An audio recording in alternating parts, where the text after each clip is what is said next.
Tanging mga nagmamahal sa Diyos ay maaaring sumaksi sa Diyos. Tanggapin ang kanyang mga pagpapala at madala sa kanyang mga pangako. Tanging nagmamahal sa Diyos, kanyang pinagtitiwalaan at maaaring ibahagi sa kanyang mga pagpapala.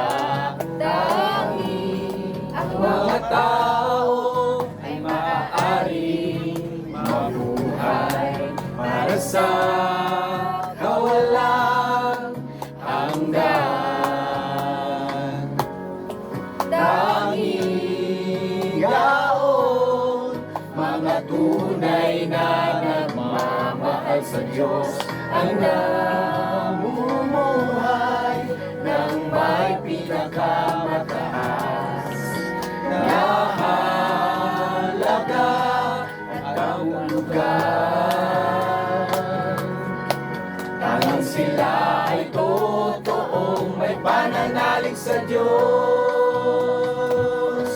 Mapalad ang mga nagmamahal sa Diyos. Yaong mga umiibig sa Diyos ay malayang gumalaw sa buong mundo. Mapalad ang mga nagmamahal sa Diyos, kanyang mga saksi gumagalaw sa buong sansinuko. Mapalad ang mga nagmamahal sa Diyos.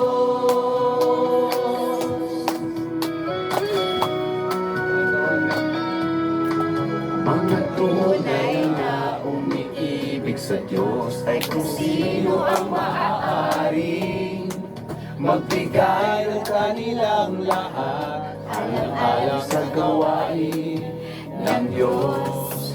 Kaya nilang gumala sa mundo nang walang tumututol. Pinamamahala ang bayan ng Diyos ang nagahari sa lupa. Ang mga taong ito ay iniibig at pinagpapala ng Diyos. Ang mga taong ito ay mabubuhay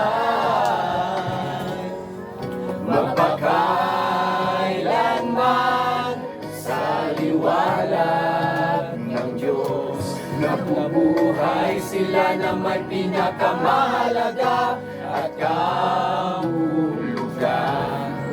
Tanging sila ay mga tunay na mananampalataya sa Diyos. Mapalad ang mga nagmamahal sa Diyos. Yaong mga umiibig sa Diyos ay malayang gumalaw sa buong mundo.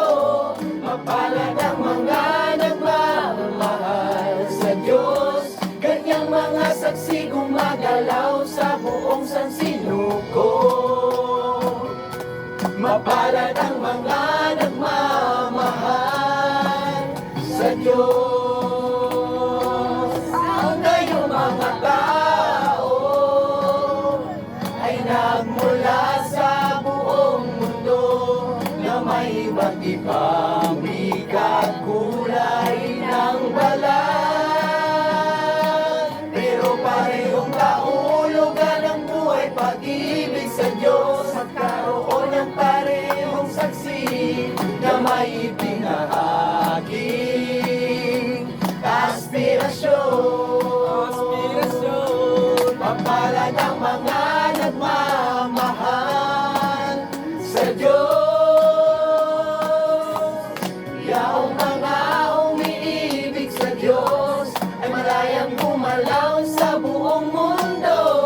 Mapalad ang mga nagmamahal sa Diyos, kanyang mga saksi gumagalaw sa buong sansinuko. Mapalad ang mga nagmamahal